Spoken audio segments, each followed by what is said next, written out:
Hey guys, welcome to our class today on identity shifts. We just want to give a quick shout out to Phoebe for allowing us to pop in today and share this with you. My name is Caleb Lassar, and this is my wife, Hi, I'm Donna Lassar. Lassar. And Well, wife, we're the founders of the Human Behavior Institute, which is designed to look after two specific markets. The first one is coaches, leaders, and consultants who are looking to improve their actual coaching skills by mastering codes of human behavior. And the second part that we do is we help you clear the conditioning and trauma and help you navigate these identity shifts or the internal journey between where you are now and where you want to be in your coaching journey. And essentially, the reason behind that and the reason why we started the Human Behavior Institute is because we saw that there's a lot of coaches out there who had gone to like 2-day trainings and that sort of thing. And that's all good and well, but you kind of walk out afterwards and it's like, oh, I've got to go into my first session, and there's that nervousness and, can I actually help this person? And am I going to stuff it up? And am I actually, are they going to get results? And all of those sorts of things that happen. And we go into a coaching institute and typically what happens is they give you all of these amazing tools, but you kind of don't know what to do with them. And so what we've designed the Human Behavior Institute for is for you to be easily able to understand the codes of human behavior, being able to read them and see the deeper problem underneath the surface problem that the client is giving you.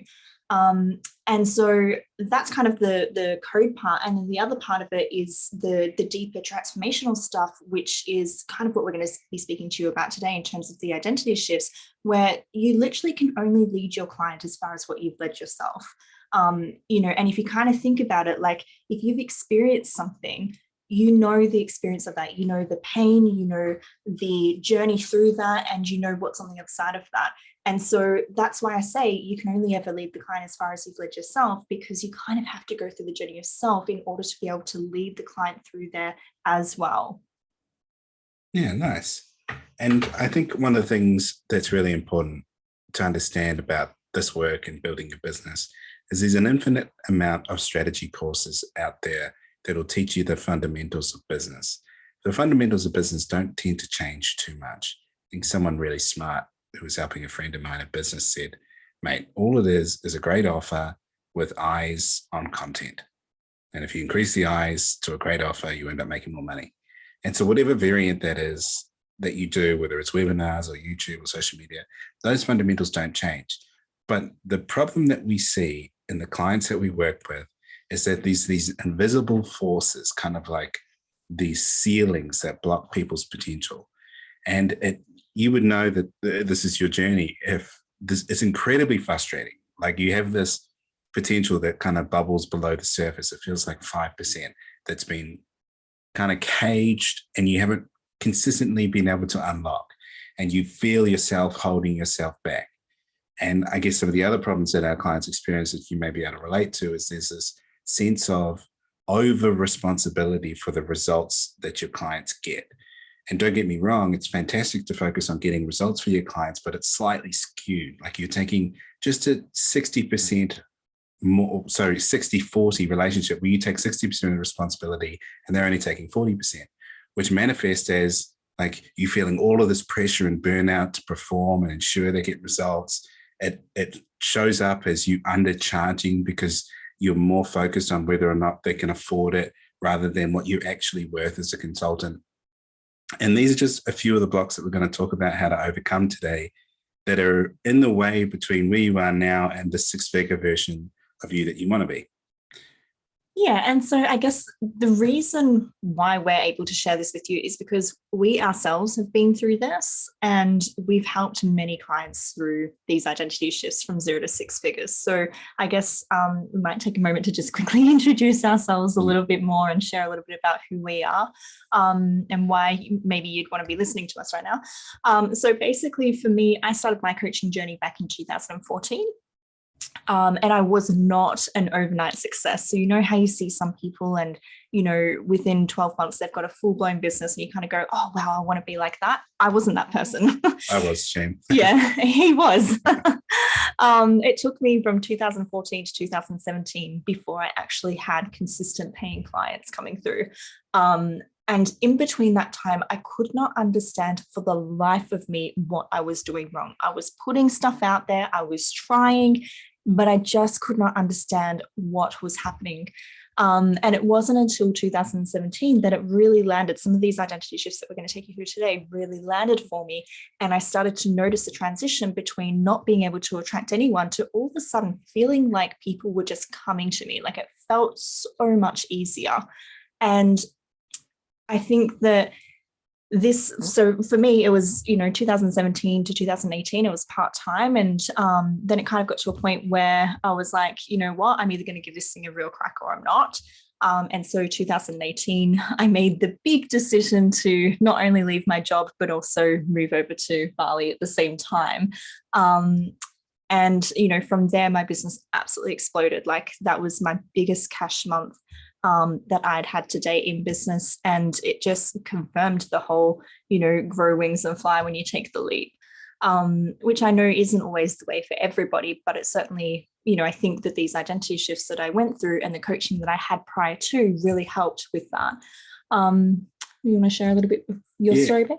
So I started in 2016. I just moved over from New Zealand to Melbourne. And I kind of hit that point where I'd ticked every box externally. I had a well-paying job. I bought a house with the help of my parents, and I had a degree, all this kind of stuff, but I was still deeply unhappy. And so I moved over to Melbourne to try and get a new start, thinking that I could just disappear and none of my baggage would come with me, but it packed its own seat and arrived in Melbourne. And that's when I discovered coaching, and I signed up with the Coaching Institute in 2016. And for the first time, it kind of felt like my vehicle to pursue my dreams. Like I could actually help people and then make money as well. It was kind of the dream. And so the following year in 2018, in March, I decided to leave my job. I had about 2 months worth of income in the bank, and I just decided to burn the bridges. And within 90 days, I'd done $96,400 worth of income. And I was pissed because I was like $5,000 short or one client short of doing 6 figures in 90 days, but it wasn't meant to be. And so what I learned in that time was that the actual strategies for business are not the complicated thing. The difficult thing to master is your energy and your internal emotional state. So navigating through the conditions and the trauma that you've picked up from childhood that actually hold you back from doing, expressing, and following your gut, especially when it comes to aligned action, that kind of thing. And so after that, I sort of met Donna, and we'd both discovered that we had this dream to become digital nomads. So was it the following year, 2019? 2018. 2018 in December, we decided, let's pack up all the stuff. We sold all our belongings and we moved over to Bali. We lived in Southeast Asia for the better part of 18 months. Which is where you met Phoebe. So I was in Bali one day and we're talking to a mutual friend and like, you guys should catch up. So we caught up and I was talking to Phoebe and she's like, oh my goodness, this is amazing. Like, what is this stuff? And we ended up working together for a wee bit. And that, I think it was during that time that she had the idea to create the Content Emporium. And that was history. As soon as she'd done that, she found her flow. It just absolutely exploded, which is why it's such a treat for us to be here today. So I don't want to talk too much more about us. No, I think let's jump in and share some of the gold that we've learned along the way and some of the stuff we teach our clients as well. So this is, you might have seen something similar with Phoebe as well, but this is the 3 pillars of the work that we do. And we've talked a little bit about, on the left-hand side there is the code. So the code are human behavior models, and you'll learn a few with us today. One of them's called the 5 or 6 logical levels, depending on which way you look at it, that we're going to teach you today. The other stuff is conditioning. So the other pillar is conditioning, and this is understanding like how was your inner child developed when you were younger through those imprint years, through the 0 to 7. What beliefs did you take on? What values? And then the last pillar that we have here is a consciousness pillar. So where does spirituality, where does human design, where does all of that fit in the grand picture? And we feel like if you balance all 3 of these areas, if you get the consciousness and the spirituality right, you let go of the conditioning that's holding you back, you execute and you master human behavior codes so that you are more competent as a coach and a consultant. You'll hit the middle there, which is your maximum potential. And that manifests in 3 specific ways. You feel confident, you're self-aware, and you're highly paid. And this is kind of our goal for anyone that comes into the Human Behavior Institute, is to know our 3 pillars and to experience that core thing, which is the maximum potential. Yeah. So this is the first model that we're going to teach you guys today. This is called I originally learned it as the 5 logical levels, but we've sort of understood that there's kind of a 6th level here. But we'll just go through very base to start with. Down the bottom, this model helps you understand, like, why has change not worked for you in the past?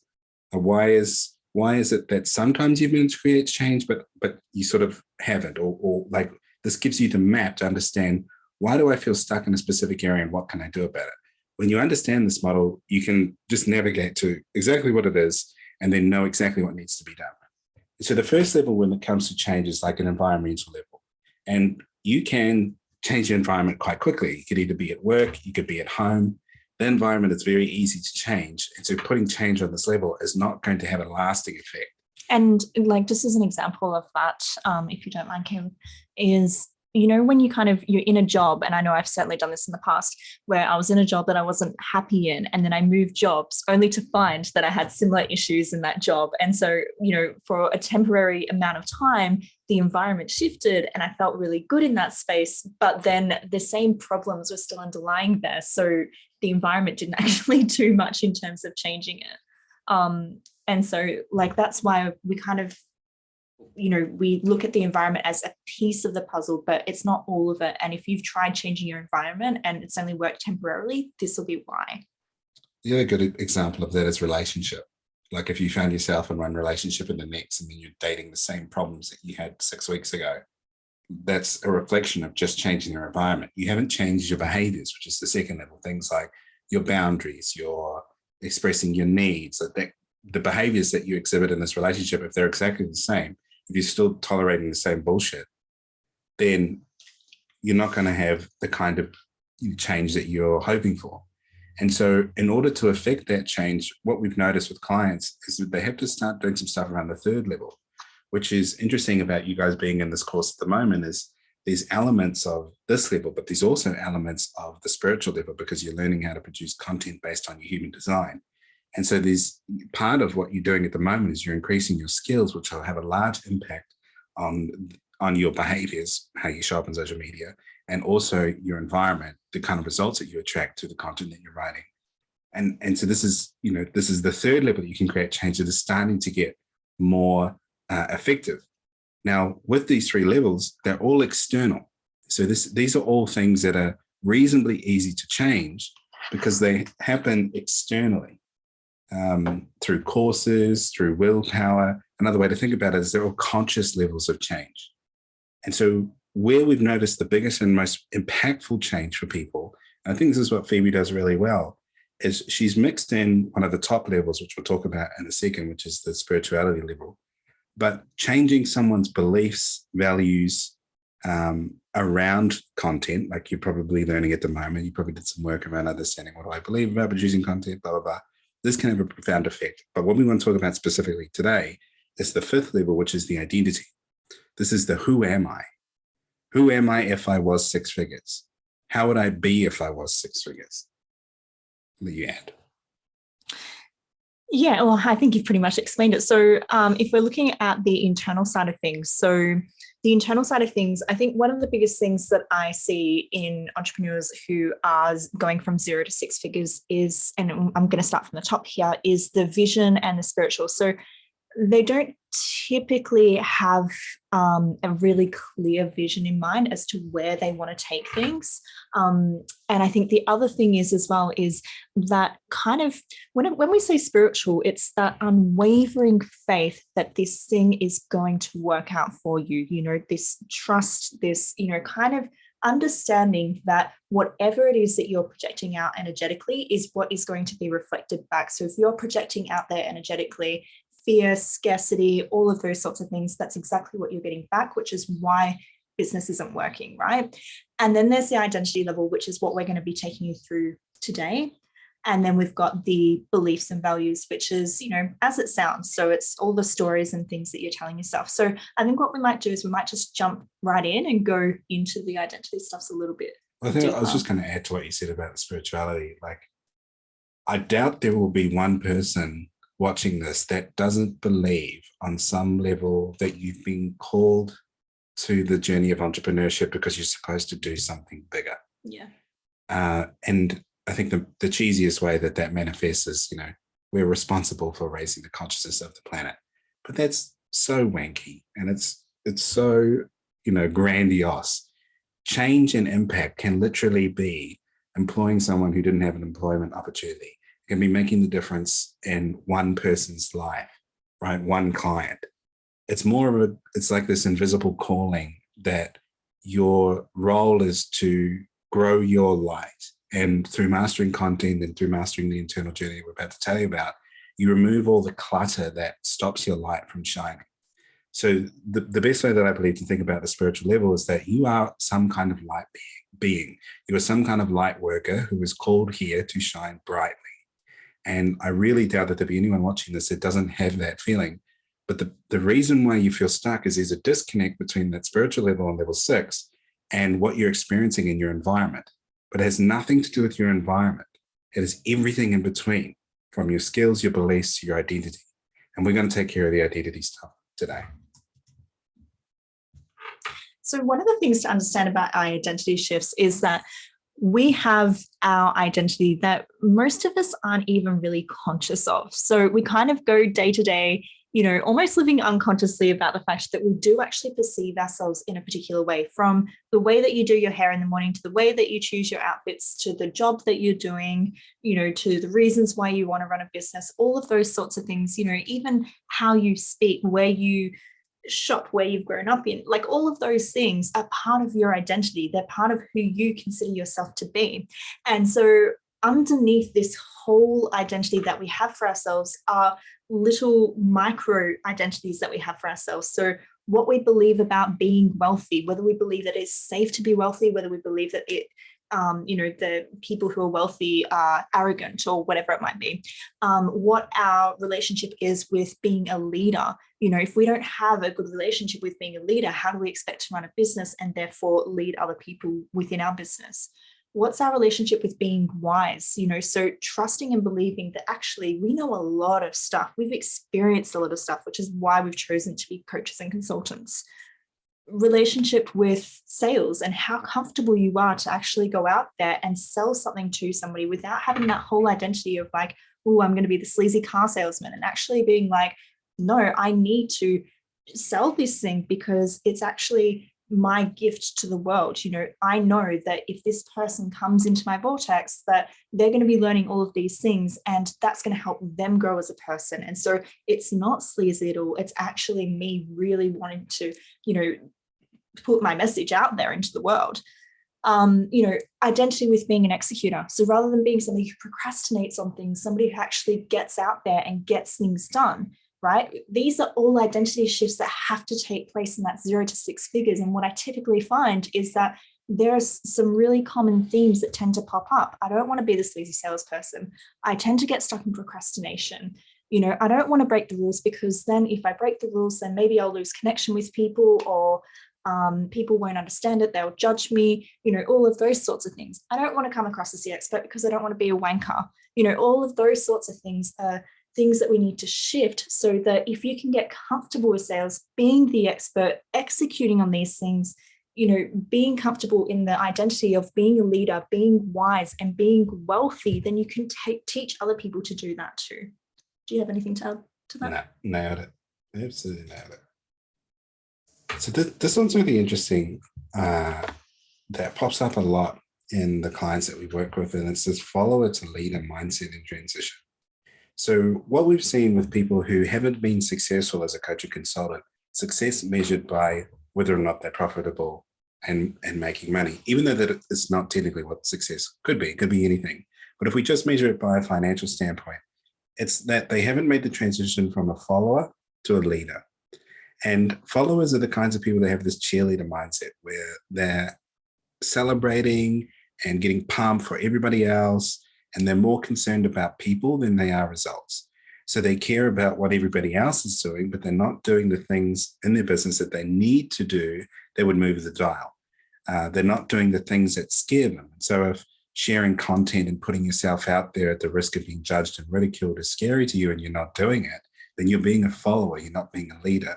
People buy off people who they perceive as valuable. In order for you to be valuable, you have to be able to teach things to people about themselves that they don't already know. In order for you to get there, you have to do things that other people won't do. So being a leader, making this transition to leader, is about releasing this need to seek permission from other people.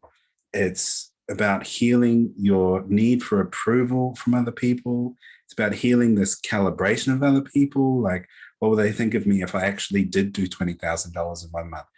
You know, what does that mean about me if I did charge a high ticket price for my coaching consulting? You know, what would it mean about me if I started sharing the things that were intimate to me, but I know I've beaten and I can share and have some insight? You know, what would they think about me if I become more successful in my family? Like, what's going to happen? So becoming a leader is the journey of releasing all of these conditions, stories, and meanings that you have tied to your perception of what it means to be successful. And I think as well, like, when you are making the transition from follower to leader, like, we have to show a little bit of self-compassion here, because I know for myself, certainly, like, I was in law before I came to being my own business owner within my coaching business. And the thing that I found was, like, when I was in law, every document, everything that I did had to get signed off by somebody else. So I was always unconsciously taught in my job that I had to seek permission from other people. And we're constantly conditioned like that throughout our whole lives. You know, like, you go to school and somebody else marks your paper and tells you if it was good enough. You go to a job and you do the job interview and somebody tells you if you're good enough compared to, you know, the other 3 people who were also lined up for that interview. And it tells you whether you were good enough to make it through. Then you get into the job and you have, you know, a probation period. And it's like, did I get through to that? Like, did I make it through that 3-month or 6-month or whatever it is probation period? So you're always seeking permission and approval from somebody else. That's how society is conditioned us. So I want you guys to show us a little bit of self-compassion here, to know that it's totally normal that, you know, to date, if you're just starting your business, that there is a little bit of that follower mentality. However, your job now having this realization, this conscious awareness, is to go, okay, well, I know this about myself now. I'm going to stop seeking permission from other people and allow myself to be the leader, allow myself to sign off and say, yes, I am good enough. I can do this. The other thing is, as well, is healing the relationship to authority. So this is a really big one. You know, if you find yourself feeling really anxious when it comes to authority figures, so whether it be your bosses or whether it be people who earn more than money than you, whether it be when you're going out on a date, it doesn't even have to relate to business, and you find yourself constantly going, oh, are they, you know, going to like me, or have I said the right thing, or whatever it is, there is a relationship there to be healed with authority. And I find this a lot, again, in that 0 to 6 figure mark, where people have this come up for them a lot. And it's really what it is. It's the child within us saying, will you accept me? Have I done enough? You know, am I okay? That's what it's basically us asking. And whilst ever we're asking that unconsciously, because we have that icky feeling around authority, we won't be able to step into that leader that we want to be. So this is something really interesting. We were literally just out, for lunch today, talking about healing the relationship to belonging. And for a lot of entrepreneurs that experience this, is they have this idea that they need to fit in somewhere. They need to belong somewhere. And the problem with having this as a goal or as a value, you know, to be part of something, is that you will always calibrate yourself, suppress yourself, squish yourself, mold yourself to fit in to the circles that are around you. And it makes everything outside of that circle foreign, difficult, and uncomfortable. And we were just talking to a client today about the irony of Well, the great paradox of belonging is you will belong the very moment that you decide that belonging is not important. I'll say that again because it's super critical, is you will finally feel like you belong when you decide and accept that you needing to belong, your attachment to belong, doesn't matter. And it's easier said than done because there's a bit of a journey that goes on towards having the self-trust, the self-reflection to know that you belong. There's a bit of a journey to go there, which we talk about a little bit later. But this idea of having I need to belong as a goal or searching for the people that you belong with, you'll never find them because you're not meant to belong. There's that quote about the misfits, and it's like, the misfits and the, what do you call them? I don't know what the quote is, babe. Something about the misfits are the ones that are supposed to rule the world or something. Here's to the misfits.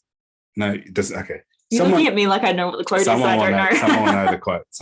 You know the quote that I'm talking about, don't you? Yeah, you do. Here's to the misfits and the misshapens and the, and the weirdos, because these are the ones that rule the world, or something along those lines. And it's really true because, as you'll discover probably in Phoebe's course, it's your unique light that is what draws people to you. So if your entire filter is to fit in, then you're not shining your unique light. You're trying to be a version of somebody else, be a version of Donna, be a version of Caleb, be a version of Phoebe. It's not how it works. For you to be successful, you need to be you, shine your light. I have nothing more to add. I think you said that perfectly. Nailed it. So here we have the release of Codependent and Narcissistic business strategies. So I've actually just popped here the Continuum of Self model, which is based on the work of Ross Rosenberg, who has written the book Human Magnet Syndrome. Now, I used to do a lot of work in codependent and narcissistic relationships when I first started my coaching business, and then transitioned into more business coaching.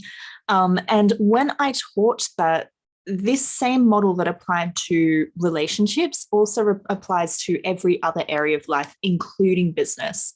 And so I'm not going to go through the whole scale with you guys today, but basically what I want you guys to know, because I could spend half a day literally just talking about the scale, that's why I'm not going to go into it too deeply. But basically what I want you guys to understand is that we all either fall on the codependent or narcissistic side of the spectrum, right? So we have people who are very severely narcissistic and they suffer from narcissistic personality disorder. And that's our level 4s and 5s on this scale. And then we have people who have narcissistic traits, which is levels 3 to 1. Then on the other side of the spectrum, we have the codependent side of the spectrum, which is 4s and 5s, very severely codependent. So they'll accept things like, physical, verbal, emotional, financial, sexual, all of the different types of abuse. They'll accept that on that level. And then from 3 to 1, they become a little bit more, I guess the only word I can really find, for lack of a better word, is functional in terms of their codependence. So they understand that it's not, always putting everybody else at the expense of themselves. What we tend to find is that a lot of coaches and consultants that we work with tend to, majority of the time, I'd say 80-20 of the time, we tend to attract more of the people on the codependent side of the spectrum. And I think that that's because for the people on the codependent side of the spectrum, we tend to experience a lot of different things, throughout our lives. Which is what brings us to wanting to be a coach, because we feel that empathic kind of nature towards people and wanting to help and wanting to serve. And we know we've been through a lot ourselves, so we want to help other people through it. Now, how this relates to business is that when we do fall more on that codependent side of the spectrum, there are different ways in which that can show up, right? So if we fall more on that codependent side of the spectrum, what can happen is we tend to feel like we don't want to speak out, too much because we don't want to put others out, or we won't have really strong, healthy boundaries with people. So we'll go over time in our sessions. Excuse me, let me drink water. So like symptoms of codependent business You should go to strategies. a glass of water. Symptoms of codependent business strategies are things like, one, you confuse empathy for your clients with pricing. So what I mean by that is you feel bad about charging a high ticket price because you associate charging more for caring less, right? So your kind of understanding of empathy is slightly skewed. You're a little bit too empathetic. Two, you take more responsibility than you should for your clients, which in turn makes your clients more dependent on you, which drains you. So like, I know there'll be some people going, oh my God, what the hell is happening right now? Why is he talking about my life? The second thing is understanding the difference, or understanding that there is arrogance and there is functional arrogance. So another symptom is if you don't, I think the Australian term is that you got tickets. Yeah. Tickets on yourself. Yeah, that's the Australian thing. Like, you blow your own trumpet, right? If you have an issue blowing your own trumpet because you fear that you're arrogant, then you're slightly on the codependent side, because you need a little bit of blow your own trumpet in order to be successful. And this is why when you see people on the narky side of the spectrum, they succeed quite quickly, because they're very much able to talk about themselves and their successes, and they just don't have the same level of care. Another symptom that you'll be on the codependent side of the spectrum is that you spend a lot of your time calibrating what other people think. So instead of having the idea that comes to your head and then executing, it goes through okay, here's my idea, but what would they think of me? How would that affect them? How am I going to be perceived in their eyes? Am I going to be judged by them if that happens? Like, all of this noise and story kind of like whacks you on the back of the head and slows you down. Any other kind of symptoms? Yeah, money is another one. I've had a drink of water now, so I'm not going to cough all over you guys. So there are codependent money strategies that can happen in terms of not looking at your money, right? So when you look at the codependent narcissistic spectrum, the person on the narcissistic side of the spectrum is more of a trust self. The person on the codependent side of the spectrum is more of a trust others, which is why we tend to get a lot, hurt a lot in relationships and that sort of thing. But the problem with that as well is it can be the same with our money. If we're trusting others in all other areas of our lives, then we're probably doing it with our money too. So this is why people stick their heads in the sand when it comes to money and that sort of thing. So this is another way that it can play out. The other thing is as well is we won't charge as much because, we're so busy taking care of others. And I don't know if you've already said that or not. Yeah, that we don't want to, overcharge or anything like that. So the end goal I'd say here is we really want to land in the middle of the spectrum, which is that, 2-1 on either side, whether you fall on the narc or co side. The spectrum, which is interdependence. Interdependence is having a really strong, solid, grounded relationship with self. It's knowing that you're not going to have loosey-goosey boundaries, but you're not going to have really strong boundaries to the point where nobody gets in either. There's a beautiful balance between the two. It's not being a doormat, with people, but it's also not being a dick, so it's finding that middle ground, when it comes to the scale of arrogance. It's knowing, that you are worth a certain amount when it comes to your services, and that you are an investment rather than, you're charging money and you're taking something from other people, because I think that's a common misconception, is that you feel that you're taking something from somebody else. So being in this interdependent space allows you to do that. It's a really grounded, like you can probably feel it as I'm talking, it's a really grounded space to be in. Yeah, it's an understanding of your unique voice as well. So when you're expressing codependent traits in business, you're just another clone of whoever taught you, right? You're hiding behind this need to please others and calibrate others. So no one really connects with the you, because there is no you in it. Another goal that you're looking for is a sense that no matter what happens, no matter what is thrown at you in life, that no matter what, you'll be able to handle it with ease and grace. You have this real sense of trust. Deep sense of trust that it doesn't matter what's thrown at me. I got this. I can handle it. Not that it won't be difficult or trying or trialing or difficult, I said difficult and trialing twice. Not that it won't be any of those things, difficult and trialing. It will be, but doesn't matter what the fuck comes my way, I got this. I will handle it with ease and grace. Because the reality of it is that you do. Like when something is popped into your pathway, you always do get through it. It's just that at the time, you can either know that you're going to get through it because you have all the other times, or you can let it be something that gets on top of you. Yeah, so I guess this is more of the, like, what does it look like on the other side? And building a relationship with being seen and your relationship with approval. So like a negative codependent business traits is the hiding, right? You're hiding behind being a clone of someone else. You're hiding behind doing the things that are easy, not the things that make you uncomfortable. You're hiding behind waiting for permission from other people to go and do and pursue what you want, right? Waiting for permission around what you're allowed to charge, waiting for permission for, how much you want to work.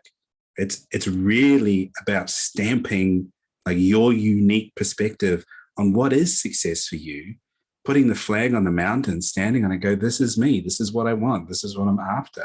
And I may not be right forever, but this is what I know right now. And then having the emotional flexibility to reflect and go, okay, well, this is what I thought I wanted, but it's not, or it is, and I've done really well. But you stand for something, and you're not sitting there waiting for approval. And just as a bit of an example, guys, one of the things that I really struggled with when I was first starting my business in relationship to being seen was jumping on Facebook Lives. Caleb will tell you, because we just started dating and we just started living together at that point in time when it happened. And I was challenged by somebody else, that if they did a video, I would jump on and do a live. And so I kicked Caleb out of the house. I cried for like an hour, and then I finally pressed go on that live button. And it was the scariest thing because I was so scared to be seen. I was so scared to be judged. I was scared to stuff it up. I was scared to sound funny or use the wrong words or whatever it is. I was scared of all of that. If I had done what had just happened earlier in this session where, I needed to cough and go grab a glass of water, that would have been like the worst thing in the world. Like, oh, it's so unprofessional. I can't do that. I have to re-record the whole entire thing again. That relationship with being seen back then was just so different to what it is now. And one of the things actually that I heard Caleb say to somebody else, and I can't remember who it was at the time, but he said it to somebody else, was basically, if you want to have a six-figure business, then you need to be okay with being seen. Because if you are running a six-figure business, you're doing live videos, you're jumping on, and you're having conversations with people in front of other people, at all different places. Like, you just can't hide. You have to be worthy of the six-figure business. You have to be the person who has the six-figure business. And that means being okay being seen. It means being okay jumping onto a Facebook Live or a video or whatever it is that you're afraid to be doing. And I understand that for some of you, and I guess this is, some of the stuff that needs to be worked through, is that sometimes we don't want to be seen. Maybe we don't want to be seen because when we were younger, we got picked on at school, bullied or something like that. Maybe we don't want to be seen because there was some form of abuse or something at home. There are different reasons why people don't want to be seen. And I totally appreciate that, because that was part of my journey as well. But the thing is until we heal all of those things, then we're not comfortable to be seen in our business, which means that we don't get to the six-figure mark.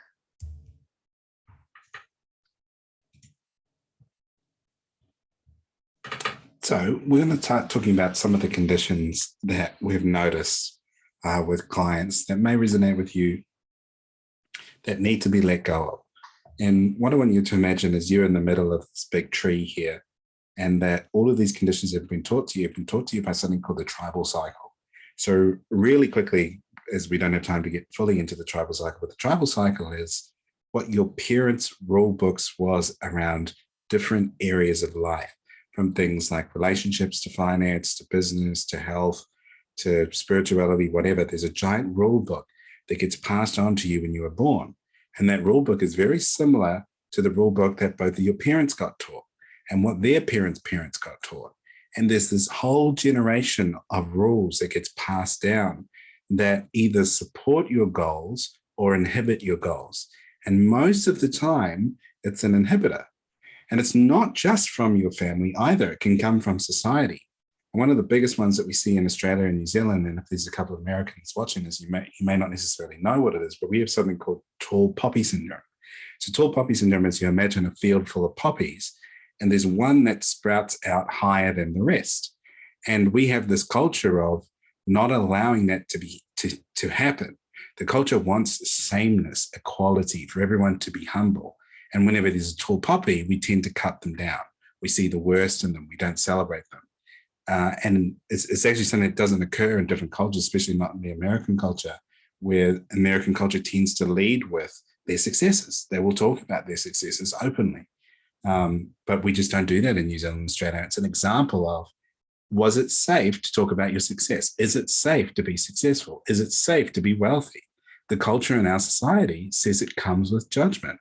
It comes with, judging eyes. I'll let you go from here. Yeah, so I guess the thing is here is kind of to have a little bit of a think about, what are some of the generational things that have happened within your family, or some of the things that have been said? Like, are there things that have been said within your family that are like, money doesn't grow on trees? Or, were you ever perceived to be a successful person within your family tribe? Like, I know for me, like, I wasn't the smartest kid at school. I was the average C grade student. And I didn't feel like anything big was expected of me when it came to my family. So for me to be running a business, one of the things that I had to kind of work through was the fact that nobody expected me to be anything big. And so I guess it almost took me by surprise when I started my own business and it actually became a success, and these are the sorts of things that you have to work through and heal in order to be able to move into that six-figure spaces, actually understanding what are some of the generational and society beliefs that you've under the surface taken on, because they will not be conscious. And when you kind of have an understanding of what they are for you, and they're going to be different for every single person depending on your experiences, then you have the ability to let it go, which then allows you to almost like lift a weight off of your chest so that you can speak freely and not have to worry about any of these things. So take a moment now just to think about, what were you taught about being successful? What were some of the rules about being incredibly wealthy? What were some of the rules about developing business? Did your family have stories about business people? Or rich people? Or rich people? Was there a separation? They're the rich people, we're the not rich people. All of these things are forming identities that are in conflict to your ability to become that next version of you. If you were a six-figure person, if you were a six-figure business, what are you afraid you might lose? It's the first thing that comes to mind. Can you have love and money? Can you have connection and money? These are all the intricate stories that you need to start thinking about, start and list them out of, these are the things that are getting in the way. And guys, I'll share with you, when I left my job and went to Bali, the things that my mum said to me is, why are you leaving a safe and secure job to go to a third world country? And I was like, because I'd done so much healing over that 2-year period, I was like, what? Like, it wasn't even my way of thinking at all. In my mind, the way of thinking was, I'm leaving my job. That's awesome to go and pursue my dreams. This is so cool. And I'm going to go live in another country, which, means cocktails, pools, beaches, like hot weather. Like, I was stoked. I was so happy to get out of there. But my tribe couldn't see that. My tribe was like, where, like, how is this, happening? And because Caleb and I were getting so successful at everything, one of the things that had happened actually prior to me leaving my job, so Caleb was working full-time for a year, and I was working part-time before we left and moved to Bali. And one of the things that one of my cousins actually said is like, is Caleb a drug dealer because he's making so much money and we're staying in fancy hotels every weekend? I just started hitting consistent $20,000 months. No, they were 30K months. Oh, they were 30K months, yeah. And Donna's cousin was convinced that I was dealing drugs because it was the only map in her realities, right? So it was the only belief or story that could make sense about someone that was earning multiple six figures. And it was just really interesting that that label that she put on me was just really evident of what she believes about being that. That you had to be a bad person, you have to deal drugs in order to do multiple six figures. Yeah. So, guys, like, I share that story with you purposely to understand that your family and your friends and that sort of thing aren't always going to understand, aren't always going to support. You know, sometimes they will. Some people will be so far behind you and so far back you, and some people won't. And if you release these conditions, then you'll be able to laugh it off, much the same as what I did. You know, I was able to kind of go, oh, well, if that's what you think, like, you guys are missing out. I'm going to go live my great life. You know, but if you hold on to these conditions, then you won't be able to do that because you'll be too scared to lose those people. This is another big one, relationship with money. This was one of the things that helped me skip from, I think it was around $7,000 to $10,000 months, right up to 30. It was around the same time, where it was understanding my relationship to money, or specifically the rule books and identities around money. And what did I believe? So if we're thinking about identity again, it's like opening up that identity book and considering, what did my family teach me? What did society teach me? What did religion teach me about money? And looking at, what did I believe about being someone who earns multiple six figures? And things that came up was money had to be hard, right? Money couldn't be easy, because if it was hard, then that means you worked hard for your money, which means you put in an effort. And if you put in an effort, then that means that that thing was valuable. So making money hard was how I was worthy of earning lots of money. There were other things like there was separation. So part of our identity as a family is, I come from a Samoan culture. So the culture of Samoans is, we're not renowned for being well off. We're actually renowned for being lower socioeconomic and not great with money. And so part of the identity within the culture is that we are not great with money. And so I had developed all of these sort of conflicting ideas of, like, you know, also religion saying that people with money were greedy and bad and that kind of thing. So there was all these identities between me and the goal that I wanted that were preventing me from having it. And that identity, with all these stories wrapped up inside of it, were the reason why I wasn't getting it and achieving it. And through finding out what they were, releasing them, letting go of that identity and writing new stories, I was able to remove the blockages, the unconscious stuff that was sort of running my system, to allow me to start growing my income. And it's the same from 0 to 6, exact same thing. There's a whole list of stories and identities that you picked up from society, culture, family, that are holding you back. I think the other thing is as well, and one of the biggest things to shift in that 0 to 6 figure mark, is the understanding of the opportunities that money provides you. So from 3 different levels, what it provides you as you and your personal family. So if you have a husband, wife, whoever it is, you know, understanding what it provides you guys. Like, as you see in that picture there, Caleb and I were sitting there in this beautiful 5-star hotel over in Thailand. Like, we were staying at 5-star hotels every weekend, pretty much. Yeah. It was ridiculous. You know, we've eaten at some of the best places in the world. Like, that's what it's provided us personally.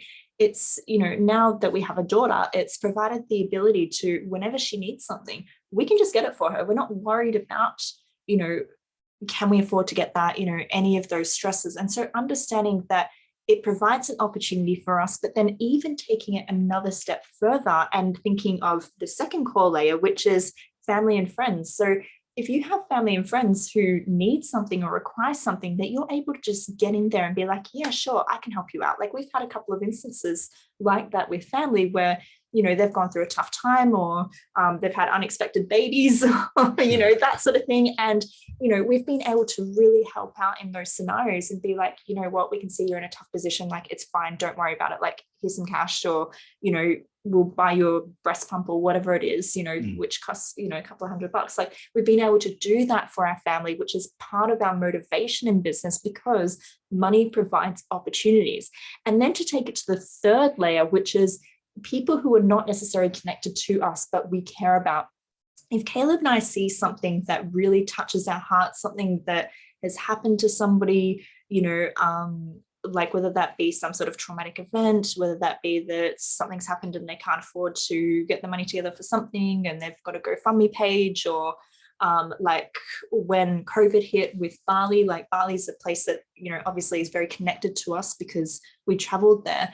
We had the ability to give to those people over in Bali at that point in time. Now, we don't talk about all of this, you know, usually publicly, but I'm specifically sharing this with you guys because I want you to see that there are 3 layers in which money provides you opportunities. And if you can really sit with that and be like, fuck, money is actually better in my hands because I know that I'll look after me, my family and friends, and anybody else outside of that, then you're golden. Like, you have reason to make money. Yeah, I think it's the biggest thing is understanding that, like, you're here because you are some form of conscious light worker. And the reality of this, of the world that we live in, is that money is a currency that affords us opportunity. It has no good, bad, or evil. There is no energy attached to money. It's just money. And it amplifies what's underneath. So if you're the person who knows that you're going to make an impact in your personal space, in your family and friends, and even in the greater good, then money is better in your hands. There's a story I tell about New Zealand. It happens all the time. It happened a few years ago, where we had this flag referendum that cost us $42 million to find out whether or not we wanted to change the flag. And then everyone took the piss. Like, one of the flags was this Kiwi with laser eyes that people voted for. And the whole thing cost $42 million. And we kept the flag the same. And what people didn't realize was a couple of months before, there was a bill passed for $4 to $5 million. Well, that wasn't passed. It was going to cost $4 to $5 million to feed kids in low decile schools, like breakfast and lunch, in the poorest schools in New Zealand. It's only going to cost $4 or $5 million for 10 years. So we could have had, like, all of these years of sustainably looking after these children, you know, in places that are rife with poverty. But no, we voted to have a flag instead. And the moral of the story is that these decisions with money are being made whether you have it or you don't have it. And, like, if you can decide that you're allowed more money and write a new identity, one that is, I will impact my world, the others around me, and the things that I care about, then you're going to call in more money. This is how you overcome the identity of money is evil, bad, and from the devil.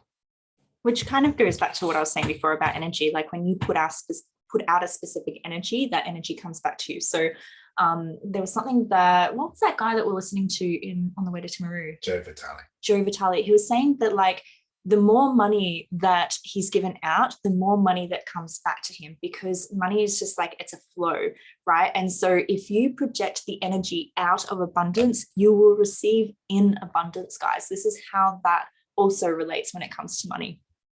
It doesn't have to be money as well. Like, It can be anything. If you're not in a scenario in which you have extra money to give your time, give your energy, and do it from a space of abundance.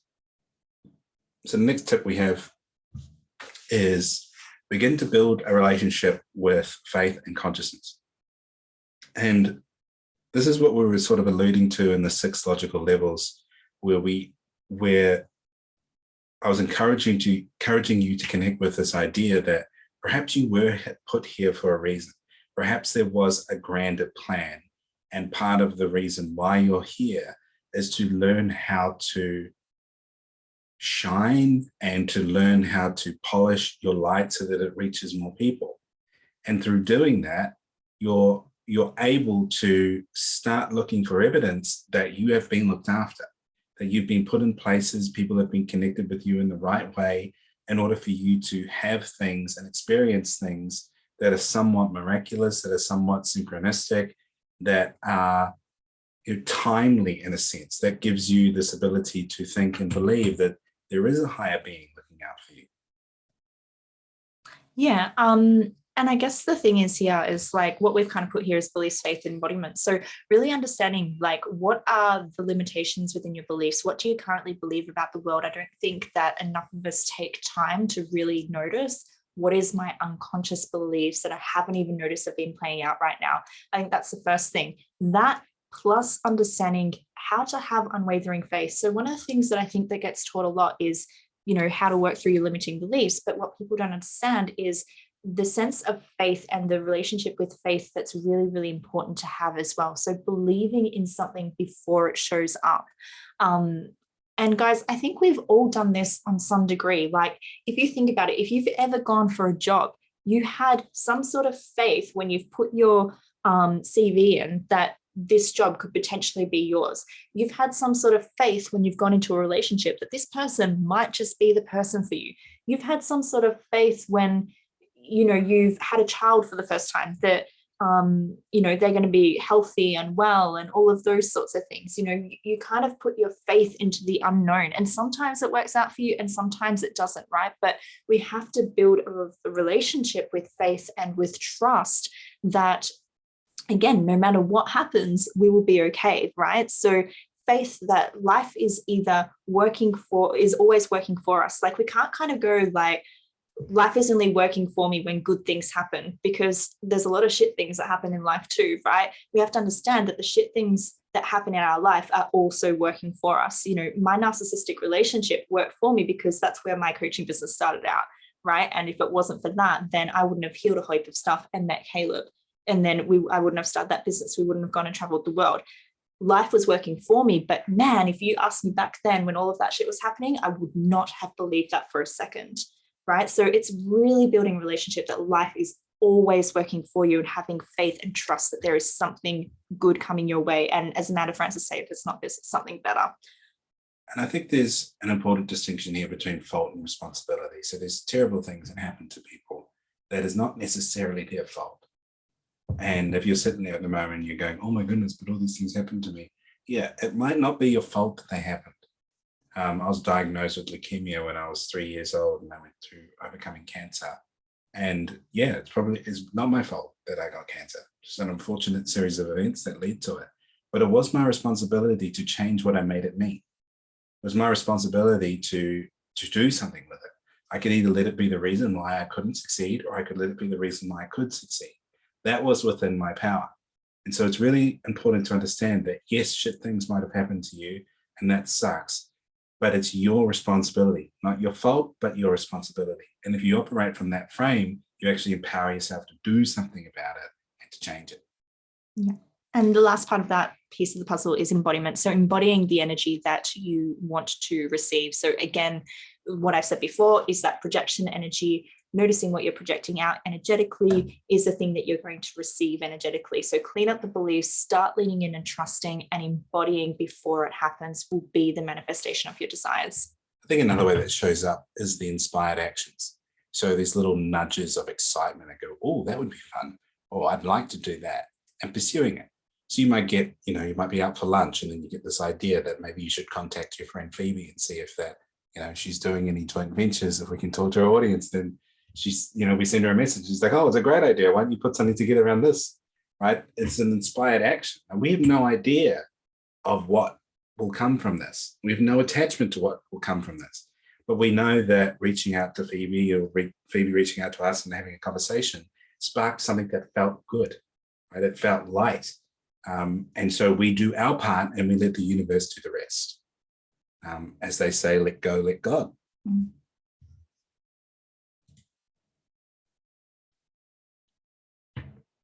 Release of procrastinator to executor. I'll let you take this one. Yep. So basically, when it comes to procrastination to executor, one of the things that we want to be considering is, what if procrastination was simply an elegant way to avoid, so I think for a lot of us, it's like, oh, I don't have time to do that, or I feel too tired today, or, those sorts of excuses will come up in our minds, because underneath the surface of that, what we're really saying is, I don't want to do that live. I don't want to do that training. I don't want to do that post. I don't want to put myself out there, because if I do, then, who knows what's on the other side of that? What are people going to think? How are they going to respond to it? All of those sorts of things, right? So we tend to use tired, or, have too much on, don't have enough time, kids, all of those sorts of things as a way to elegantly avoid. I think the other thing as well to consider is, avoidance is usually linked to something that is unaligned. So if we don't feel excited by it, we don't feel like I can't wait to do that thing, that it's probably unaligned, guys. And so that's another thing to consider when you're going from that procrastinator to executor space is for you to be a six-figure coach or consultant, you need to be in that executor space. You need to be in the space of being willing to see through your own bullshit and seeing when it is just an elegant avoidance and when it is something that is just unaligned. I think that's probably the main thing with that one. Yeah, I think this is a good example of the balance between being overly executor.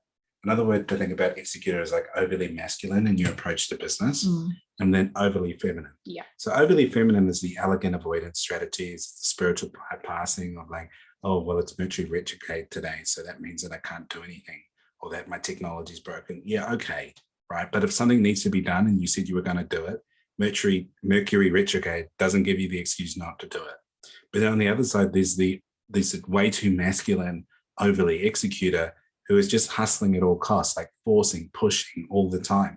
They're driven by their shoulds, right? Well, I should do this, I should do this, I should do this. And they don't understand that one thing done in the right energy is worth 100 things done in the wrong energy. Which I know Phoebe talks about when she talks about her content. I've heard her say it before. Doing a content piece in the right energy will just bring so many people to you.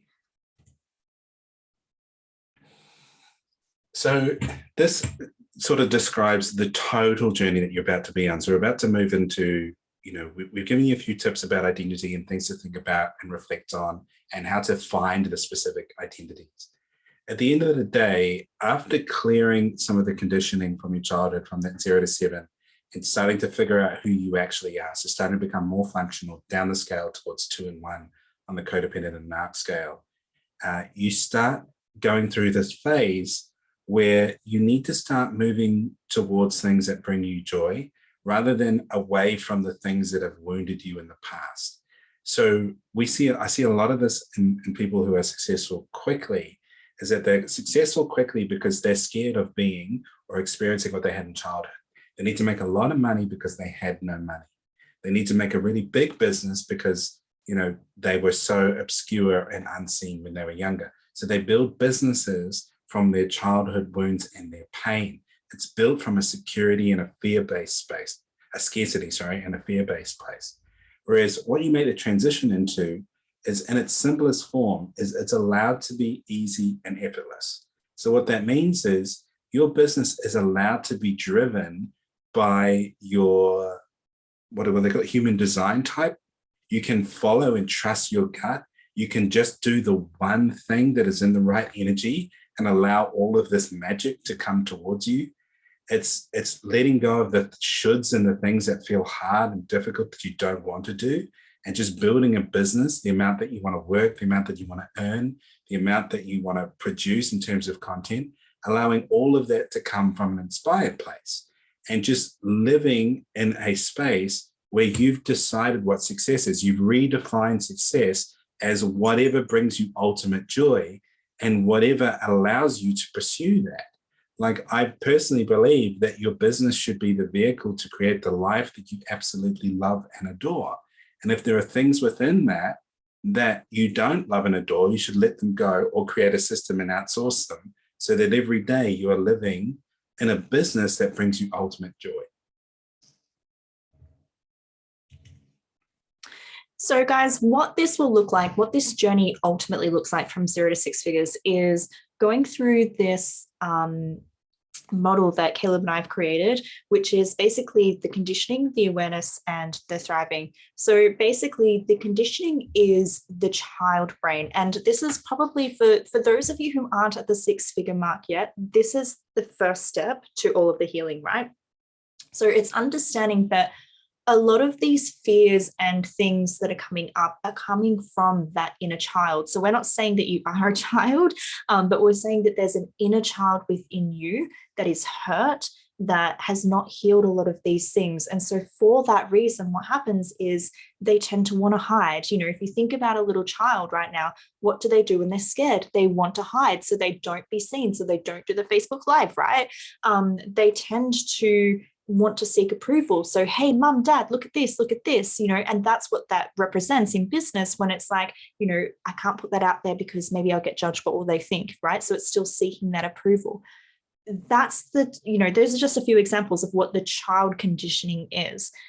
What happens is once we peel back the layers to some of those things and we clean it up and it's no longer a thing, then you get the opportunity to step into the adolescent phase. And the adolescent phase is almost like a rebellion, right? So it's not rebelling necessarily against tribe or anything like that in a way, because that would still be from trauma, but it's more rebelling against what all the rules and conditioning were before and deciding for yourself. So what do I want? What's that going to look like? And it's like kind of testing the waters. And it's going to feel a little bit scary, because what it might mean is that you're going to have to put a few boundaries in place. It might mean that, you're going to show up very differently in terms of your business. You're going to start being okay with making money. Money will start coming to you. You're going to start experiencing things differently. And your relationships will start to flourish in a different way. And all of these things start to happen because you're deciding from you, not the mask of who you thought you should be, because that's what you were taught and that was your conditioning and all the rest of it, but from you. And that is going to rub up some people the wrong way. And it's also going to excite some people, and it will excite the right people. And then do you want to go into the third phase? Yeah. So if you are struggling to generate money at the moment and through your coaching business and you're not quite at the 6 figures, it's because your conditioning is leading the way. It's because people don't actually see the real you.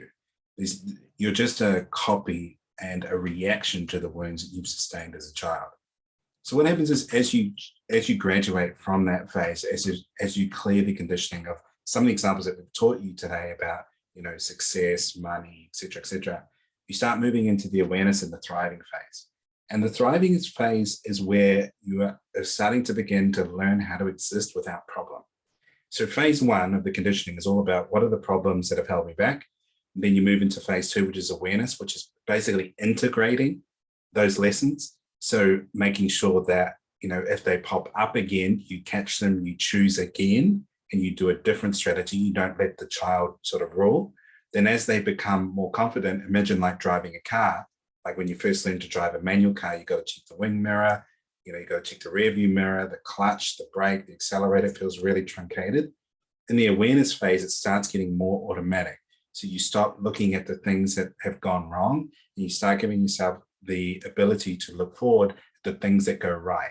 And so this is where you go almost through a period of purposelessness, where it's like, man, the same things that drove me to be successful, from the child conditioning, no longer feel relevant to me.